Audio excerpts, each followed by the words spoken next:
بسم اللہ الرحمن الرحیم۔ السلام علیکم۔ ایک دن میری بیٹی کے اسکول سے کال آئی۔ اس کی ٹیچر نے کہا آپ اسکول آئیں، آپ سے ضروری بات کرنی ہے۔ ٹیچر کی یہ بات سن کر میں پریشان ہو گئی اور اگلے ہی دن اپنی بیٹی کے اسکول پہنچی تو ٹیچر نے الماری کھولتے ہوئے میری بیٹی کی کاپی نکالی اور پھر اس میں سے ایک صفحہ نکال کر میرے آگے رکھنے لگی۔ میں آنکھیں پھاڑے وہ سارے صفحات غور سے دیکھ رہی تھی کیونکہ سبھی صفحات پر ایک ہی میں اپنی گزشتہ زندگی پر نظر دوڑاتی ہوں تو میرے رونگٹے کھڑے ہو جاتے ہیں اور میں سوچنے لگتی ہوں اگر خدا کی مجھ پر نظر کرم نہ ہوتی تو نہ جانے میں اس وقت کہاں ہوتی اور کس آزمائش میں مبتلا ہوتی۔ میرا نام بطول فاطمہ ہے۔ اپنے والدین کی ہم 3 ہی اولادیں تھیں۔ بڑا بھائی تھا اور بھائی سے چھوٹی ہم 2 بہنیں تھیں۔ بہنوں میں میرا نمبر دوسرا تھا۔ یوں تینوں بہن بھائیوں میں سب سے چھوٹی تھی۔ سب سے چھوٹی ہونے کی وجہ سے ماں باپ کی لاڈلی بھی تھی اور شاید اسی لاڈ پن کا نتیجہ تھا کہ میں بڑی تو ہو چکی تھی، بچپن سے لڑکپن اور لڑکپن سے اب جوانی کی دہلیز پر قدم رکھ چکی تھی، مگر ابھی تک میری فطرت میں یہ بچپنا گیا نہیں تھا، بلکہ مجھے آج بھی اچھی طرح یہ بات ہی یاد ہے کہ ابا اکثر میری طرف دیکھ کر فکر میں مبتلا ہو جایا کرتے تھے اور اماں سے کہا کرتے تھے بطول کی ماں یہ لڑکی کیا کرے گی، سسرال جا کر اسے کچھ سمجھایا کرو، مگر اماں ہمیشہ ابا کی یہ بات سن کر مسکرایا کرتی تھی اور کہا کرتی تھی آپ دیکھیے گا سسرال جا کر یہ اچھی بلی ہو جائے گی، یہ جو لاپرواہیاں یہ بچپنا ہے نا ماں باپ کے گھر ہی ہونا ہوتا ہے، جب کندھوں پر ذمہ داریاں پڑتی ہیں تو پھر سب لڑکیاں خود بخود سمجھدار ہو جاتی ہیں۔ ابا کے چہرے سے صاف معلوم پڑتا تھا کہ وہ مطمئن تو نہیں ہوئے مگر وہ خاموش ہو جایا کرتے تھے۔ خیر اسی طرح وقت دھیرے دھیرے گزرتا رہا۔ میرے بڑے بھائی بہن کی شادی ہو چکی تھی اور اب شادی کی باری میری تھی۔ اماں ابا رشتہ دیکھ رہے تھے، میں بہت خوش تھی۔ مجھے اس بات سے کوئی لینا دینا نہیں تھا کہ میں بیاہ کر سسرال جا رہی ہوں، شوہر کی گھر کی ذمہ داریاں میرے کندھوں پر آ جائیں گی، اس طرح کی مجھے کوئی پرواہ نہیں تھی۔ میں تو بس خاموش تھی، شادی ہو رہی ہے، میرے پاس نئے کپڑے ہوں گے، نئے جوتے ہوں گے، میک اپ کا سامان ہوگا، بس میں انہی چیزوں کو لے کر بہت زیادہ خوش تھی۔ خیر اسی طرح وقت گزرتا رہا اور دیکھتے ہی دیکھتے میری شادی کا دن بھی آ پہنچا۔ ماں باپ کی ہزاروں دعاؤں میں رخصت ہو کر فیصل کے سنگیز کے گھر آ گئی۔ شادی کے شروع کے دن تو بہت اچھے تھے۔ میں اپنے دل میں یہی سوچتی تھی کہ شادی تو بہت اچھی چیز ہے، روزانہ نئے کپڑے پہنو، سج سنور کر تیار ہو جاؤ، کسی نہ کسی کے گھر دعوت کھانے کے لیے پہنچ جاؤ، بہت مزہ آ رہا ہے اس کام میں تو۔ مگر پھر دھیرے دھیرے جیسے جیسے دعوتوں کا سلسلہ ختم ہوا، زندگی اپنی روٹین پر واپس آ گئی تو مجھے اندازہ ہوا شادی تو واقعی ایک بہت بڑی ذمہ داری ہے، خاص طور پر ساس اور نندوں کے رویے، یہاں تو ذرا ذرا سی بات کا خیال رکھنا پڑتا تھا اور میں تو بہت ہی زیادہ لاپرواہ طبیعت کی مالک تھی۔ میں اپنی اسی لاپرواہ طبیعت کی وجہ سے آئے دن مجھے کوئی نہ کوئی بات سننے کو ملتی تھی، آئے دن میرے گھر میں کوئی نہ کوئی نیا جھگڑا کھڑا ہو جاتا تھا۔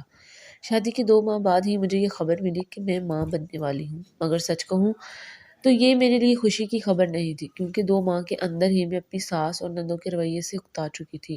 نہ وہ مجھے سمجھنے کے لیے تیار تھی اور نہ میں انہیں سمجھنے کے لیے تیار تھی۔ اب سوچتی ہوں تو احساس ہوتا ہے مجھے اپنا بچپنا چھوڑنا چاہیے تھا، مجھے شادی کو سیریس لینا چاہیے تھا، مگر میں تو چند ہی دنوں میں اکتا گئی تھی، مجھے یہ شادی بوجھ لگنے لگی تھی۔ مگر خیر اسی طرح جب اپنے والدین کے گھر آتی اور میرا اپنا بھی یہی خیال تھا کہ گزرتے وقت کے ساتھ ساتھ سب کچھ ٹھیک ہو جائے گا۔ اسی طرح دیکھتے ہی دیکھتے 9 ماہ کا عرصہ گزر گیا اور میں نے ایک بیٹی کو جنم دیا۔ ماں بننے کے بعد میں بہت خوش تھی، یہ ایک الگ ہی احساس تھا، مگر دوسری طرف گھر کی فضا نہایت کشیدہ ہو چکی تھی۔ میرے اور میری ساس نندوں کے درمیان تعلقات دن بدن بگڑتے ہی جا رہے تھے، بات اور معاملات سنبھلنے کی بجائے الجھتے جا رہے تھے اور یہ کشیدگی اب ہم دونوں میاں بیوی کے تعلقات میں بھی دراڑ پیدا کر رہی تھی۔ شروع میں فیصل میری بات کو سمجھا کرتے تھے، میرا ساتھ دیا کرتے تھے، مگر اب گزرتے وقت کے ساتھ ساتھ وہ بھی اکتا چکے تھے اور اب اپنی ماں اور بہنوں کا ساتھ دیتے تھے۔ اب ہر غلطی پر وہ بھی مجھے ہی ڈانٹتے، مجھے ہی سمجھانے کی کوشش کرتے۔ اس طرح کرتے کراتے 1 سال کا عرصہ مزید گزر گیا اور اب میری بیٹی 1 سال کی ہو چکی تھی، مگر نہایت کوشش کے باوجود بھی میرے تعلقات اپنے سسرال والوں کے ساتھ اچھے نہ ہو سکے اور پھر بالآخر بات طلاق پر جا کر ختم ہوئی۔ فیصل نے مجھے طلاق دے دی اور میں اپنی 1 سالہ بیٹی کو لے کر اپنے والدین کے گھر واپس آ چکی تھی۔ میری طبیعت میں لاپرواہی اس حد تک تھی کہ اپنی اس طلاق پر اس وقت میں شکر ادا کر رہی تھی۔ میں نے دل ہی دل میں کہا چلو شکر ہے، جان چھوٹی آئے دن کی مصیبت سے اب میں یہ سمجھ رہی تھی کہ اپنی بیٹی کو لے کر ماں باپ کے گھر جاؤں گی اور میری زندگی میں سکون آ جائے گا، مگر یہ بھی میری غلط فہمی تھی۔ 4 دن کے اندر اندر ہی مجھے اندازہ ہو چکا تھا کہ سکون یہاں بھی نہیں آئے گا، کیونکہ وہاں میری بھابھی اور اس کے بچے موجود تھے۔ جیسے میں اپنی بچی کو لے کر والدین کے گھر پہنچی، وہاں بھابھی جو پہلے میرے آنے پر میری خوب آؤ بھگت کیا کرتی تھی، اب اسی نے آنکھیں ماتھے پر رکھ لی تھی۔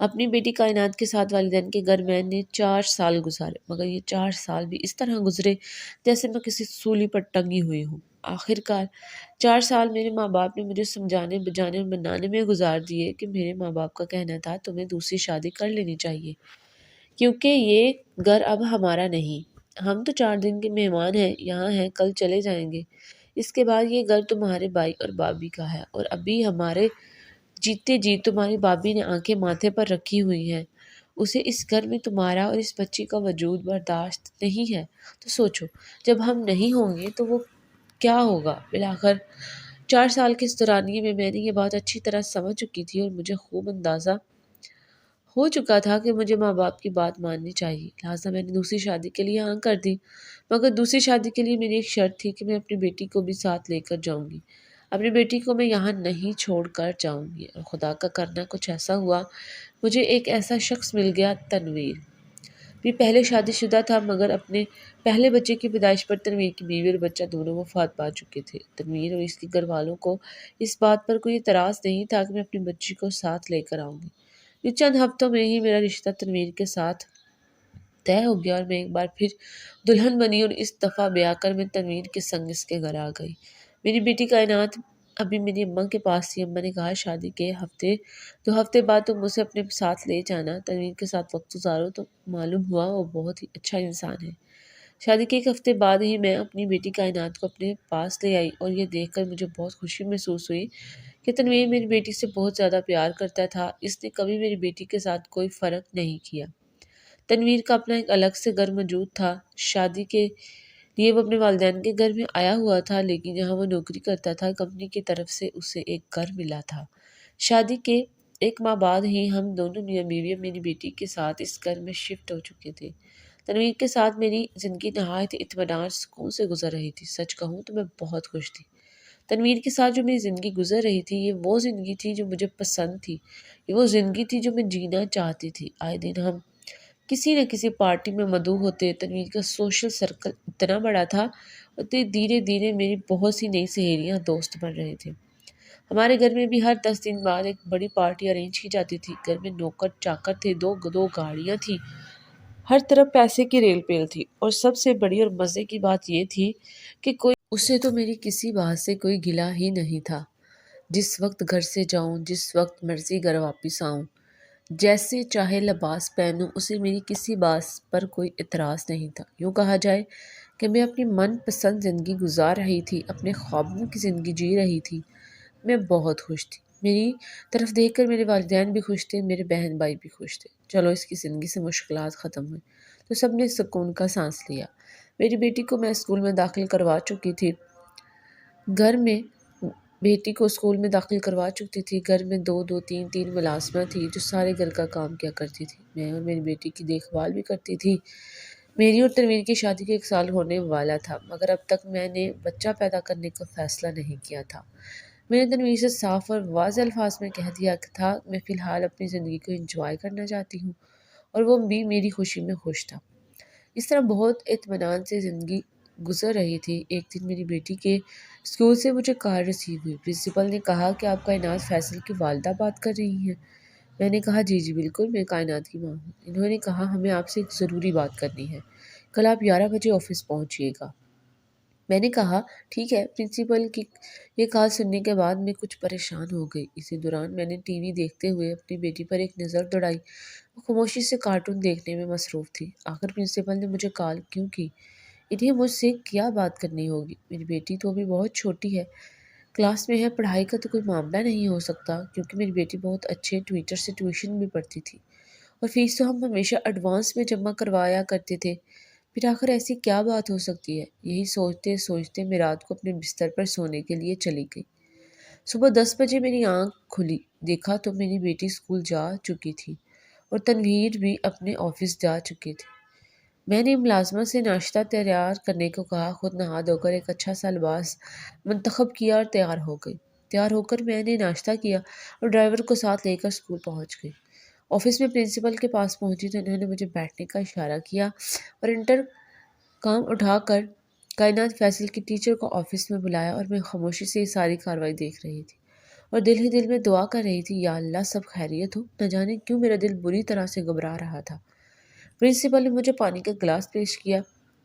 کائنات کی ٹیچر ابھی آفس میں نہیں آئی تھی کہ پرنسپل نے مجھ سے کچھ سوال جواب شروع کیا اور کہنے لگی کہ آپ کائنات کی سگی ماں ہیں۔ میں نے حیرت سے ان کے چہرے کی طرف دیکھا اور تخت لہجے میں جواب دیا، یہ کیسا سوال ہے؟ میں کائنات کی سگی ماں ہوں۔ پرنسپل اس طرح کے چھوٹے موٹے مزید سوال کرنے لگی۔ اسی دوران کائنات کی ٹیچر آفس میں داخل ہوئی۔ سلام کہنے کے بعد وہ بھی میرے برابر والی کرسی پر بیٹھ گئی۔ میں نے اپنا تعارف کروایا، بتایا میں کائنات کی والدہ ہوں، تو اس نے بھی بتایا میں کائنات کی ٹیچر ہوں۔ میں نے ان سے پوچھا، کہیے آپ نے مجھے کس لیے آفس میں بلایا؟ سب خیریت تو ہے نا؟ ٹیچر نے ایک نظر پرنسپل کی طرف دیکھا اور کہنے لگی، آپ کائنات کی والدہ ہیں، کیا آپ بتا سکتی ہیں کہ آپ کی بچی کو کیا پریشانی ہے؟ کیا گھر میں آپ دونوں میاں بیوی لڑتے ہیں، جھگڑتے ہیں؟ میں نے کہا، بالکل بھی نہیں، ہم دونوں میاں بیوی بہت پیار محبت سے رہتے ہیں۔ مگر آپ یہ سوال کیوں کر رہی ہیں؟ میں نے جلدی سے اپنا سوال کیا تو ٹیچر کہنے لگی، اس لیے کہ آپ کی بیٹی کسی الجھن کا شکار ہے۔ ٹیچر کی یہ بات سن کر میرے چہرے پر تفکر اور پریشانی پھیل چکی تھی۔ میں نے الجھتے ہوئے ان سے ایک اور سوال کیا اور کہا، کیسی الجھن؟ میں آپ کی بات کو سمجھ نہیں پا رہی۔ تبھی ٹیچر نے کہا، میں آپ کو ایک ایسی چیز دکھاتی ہوں جس سے مجھے تو یہ اندازہ ہو رہا ہے کہ آپ کی بیٹی کے دل میں کوئی بات ہے، کوئی ڈر ہے یا کوئی خوف ہے، یا وہ کسی الجھن کا شکار ہے۔ آپ خود دیکھ لیجئے۔ پھر ٹیچر نے میرے سامنے مختلف صفحات رکھنے شروع کیے۔ ایک صفحہ، پھر دوسرا، تیسرا، اس طرح کافی سارے وہ صفحات تھے جس پر کائنات نے ڈرائنگ بنائی ہوئی تھی۔ میں اس پر پھیلے ان تمام صفحات کو دیکھ کر میں حیران رہ گئی۔ مجھے یوں محسوس ہو رہا تھا جیسے میرا دل کسی گہرے کھائی میں ڈوبتا چلا جا رہا ہے، کیونکہ وہ صفحات چیخ چیخ کر ایک کہانی بیان کر رہے تھے۔ مگر میرا دل ماننے کو تیار ہی نہیں تھا کہ کیا یہ کہانی سچی بھی ہو سکتی ہے۔ نہیں، ایسا نہیں ہو سکتا۔ میرے دل سے مسلسل یہ آواز آ رہی تھی۔ ان صفحات پر کائنات نے ڈرائنگ بنائی ہوئی تھی۔ ہر صفحے پر، صفحے کے کونے میں ایک عورت اور مرد ہاتھوں میں ہاتھ ڈالے ہنسی خوشی کھڑے تھے، اور دوسرے کونے میں ایک مرد ایک بچی کے ساتھ کھڑا تھا۔ جہاں وہ مرد بچی کے ساتھ کھڑا تھا، وہاں کائنات نے اس مرد کے لمبے لمبے ناخن، اس کے بڑے بڑے بال اور ڈراونے سے دانت بنائے ہوئے تھے۔ اب ٹیچر اور پرنسپل پھر سے میری طرف سوالیہ نظروں سے دیکھ رہی تھی۔ ٹیچر نے پھر سوال کیا، کہنے لگی، بتائیے میم بطول، یہ کیا ہے؟ ہم نے کائنات سے بات کرنے کی بہت کوشش کی، اس سے پوچھنے کی کوشش کی کہ آخر یہ فرق کس لیے؟ صفحے کے ایک کونے میں اس نے اپنے ماں باپ کو ہنسی خوشی ایک ساتھ کھڑے دکھایا ہے، جبکہ اسی صفحے کے دوسرے کونے پر کائنات نے ساتھ جو مرد کھڑا ہے وہ ایک ڈراؤنے روپ میں ہے۔ ایسا کیوں ہے؟ یا کائنات کے والد اسے مارتے پیٹتے ہیں؟ میں نے کہا، نہیں، بالکل بھی نہیں، کائنات کا باپ اسے بہت پیار کرتا ہے۔ تب میرے دل میں ایک خیال آیا، اس خیال کو فوراً میں نے پرنسپل کائنات کے ٹیچر کے سامنے کھول کر رکھ دیا۔ میں نے انہیں بتایا، کائنات کے والد اس کے سگے باپ نہیں ہیں، یہ میری دوسری شادی ہے، یہ کائنات کا سوتیلا باپ ہے۔ میری یہ بات سن کر کائنات کی ٹیچر اور پرنسپل دونوں چونک گئے اور کہنے لگی، فوراً اپنی بچی پر توجہ دیجیے اور اس بات کی گہرائی کو سمجھنے کی کوشش کیجیے کہ آخر آپ کی بیٹی کیا کہنا چاہتی ہے، کیونکہ یہ ڈرائنگ اور یہ 10 کے 15 صفحات چیخ چیخ کر بتا رہے ہیں بچی کچھ کہنا چاہتی ہے، بچی کسی الجھن کا شکار ہے، اور وہ الجھن کیا ہے یہ معلوم کرنا آپ کا کام ہے۔ میں اس قدر صدمے میں تھی کہ میں کوئی جواب نہ دے سکی۔ تبھی پرنسپل اپنی جگہ سے اٹھی، میرے پاس آ کر کہنے لگی، بطول، اگر آپ کہیں تو میں آپ کو ایک اچھی سائیکسٹ کا بتا دیتی ہوں، آپ کائنات کو لے کر اس کے پاس آئیں، بچے کے دل و دماغ میں جو بھی الجھن ہے سائیکسٹ اسے نکال لے گی۔ میں نے کہا، ٹھیک ہے، مگر پہلے میں خود کوشش کرتی ہوں، میں اس کی ماں ہوں، مجھے یقین ہے اس کے دل میں جو بھی بات ہوگی وہ مجھے بتا دے گی۔ اس دن اپنی بیٹی کو 12 بجے ہی اسکول سے گھر لے آئی۔ گھر واپس لوٹی، دیکھا گھر میں کوئی بھی نہیں تھا، تنویر کے گھر آنے جانے کا کوئی خاص وقت مقرر نہیں تھا۔ میں اپنی بیٹی کو لے کر سیدھی اپنے کمرے میں گئی۔ میں نے اسے بہت پیار کے ساتھ سمجھایا، میں اس کی ماں ہوں، میں اس کے لیے کچھ بھی کر سکتی ہوں۔ دھیرے دھیرے سمجھاتے سمجھاتے میں نے اس سے پوچھا، کیا تمہیں پاپا سے ڈر لگتا ہے؟ وہ خاموش نظروں سے میری جانب دیکھنے لگی، تو میں نے پھر ایک اور سوال کیا، کہا پاپا تمہیں اچھے لگتے ہیں؟ اب بھی اس نے کوئی جواب نہیں دیا۔ میں نے اگلا سوال کیا، پاپا تمہیں پیار کرتے ہیں؟ وہ اب بھی خاموش تھی۔ پھر میں نے اس سے کہا، کیا بابا تمہیں تنگ کرتے ہیں؟ تمہیں ان سے ڈر لگتا ہے؟ اور کچھ دیر خاموش نظروں سے مجھے دیکھتی رہی اور پھر اس نے دھیرے سے ہاں میں سر ہلا دیا۔ یہ دیکھ کر میرا دل جیسے کسی مٹھی میں جکڑ لیا تھا۔ تکلیف کی شدت سے میری آنکھوں میں آنسو آ چکے تھے۔ کاش کہ یہ سچ نہ ہوتا، کاش تنویر ایسا انسان نہ ہوتا، مگر یہی حقیقت تھی۔ پھر اس کے بعد میں اپنی بیٹی کو اپنے ساتھ رکھنے لگی، دن رات میں سائے کی طرح اس کے ساتھ رہتی تھی۔ اور پھر چند دن کے اندر ہی جب بیٹی کے ساتھ رہنا شروع کیا تو مجھے معلوم ہوا تنویر روزانہ رات کو میری بیٹی کے کمرے میں جاتا تھا، اس کے ساتھ نازیبا حرکات کرنے کی کوشش کرتا تھا، مگر وہ بچی ڈر جاتی تھی۔ میں نے اپنی بچی کا ڈاکٹر سے معائنہ بھی کروایا تو معلوم ہوا ابھی اس نے میری بچی کے ساتھ کوئی غلط حرکت نہیں کی تھی، ابھی وہ بچی کو اس راستے پر لانے کی کوشش کر رہا تھا۔ بچی کے ساتھ چھوٹی موٹی حرکات کرتا تھا اور اس کی انہی حرکات سے بچی خوف زدہ ہو چکی تھی۔ تقریباً 10 سے 15 دنوں کے اندر مجھے پر ساری حقیقت کھل چکی تھی اور اب میں نے فیصلہ کر لیا تھا مجھے کیا کرنا ہے۔ اس دن میں نے اپنی تمام ضروری چیزیں اور اپنی بیٹی کی چیزیں ایک بیگ میں اکٹھی کی۔ جب میں گھر چھوڑ کر جانے لگی تو تنویر حیران پریشان میرے پیچھے دوڑا اور کہنے لگا، آخر وجہ کیا ہے؟ تو مجھے کچھ بتا تو دو۔ میں نے کائنات کی بنائی ہوئی تمام ڈرائنگز اس کے آگے رکھی اور خاموشی سے وہاں سے نکل آئی۔ اس کے بعد میں اپنے گھر آ گئی، اماں ابا کے پاس دوبارہ سے، مگر اس بار میں نے فیصلہ کر لیا تھا کہ میں بھائی اور بھابھی کے گھر بیٹھ کر ان پر بوجھ نہیں بنوں گی۔ میں نے اپنے ماں باپ کو صاف الفاظ میں بتا دیا کہ مجھے اپنی جائیداد میں سے اپنا حصہ چاہیے۔ یہ دیکھ کر بھائی اور بھابھی کے ماتھے پر بال تو پڑ چکے تھے، مگر اب یہ میری اور میری بیٹی کی زندگی کا سوال تھا۔ لہٰذا میرے ابا نے خاموشی سے جائیداد میں سے میرا حصہ میرے حوالے کیا اور اس کے بعد اس رقم میں سے میں نے اپنا ایک ذاتی گھر خریدا اور اپنی بیٹی کو لے کر وہاں شفٹ ہو گئی۔ اب میری بیٹی جس گھر میں زیر تعلیم ہے، اسی اسکول میں تدریس کے فرائض سر انجام دے رہی ہوں۔ اور ہاں، آخر میں اپنے سننے والوں کو یہ بتاتی چلوں کہ میں نے اپنے والدین کو بھی اپنے پاس بلا لیا۔ اب میری زندگی نہایت اطمینان اور سکون سے گزر رہی ہے۔ ناظرین، مزید اس طرح کی سبق آموز کہانیاں واقعات سننے کے لیے ہمارے ویڈیوز کو لائک کریں، شیئر کریں اور چینل کو سبسکرائب کرنا مت بھولیے گا۔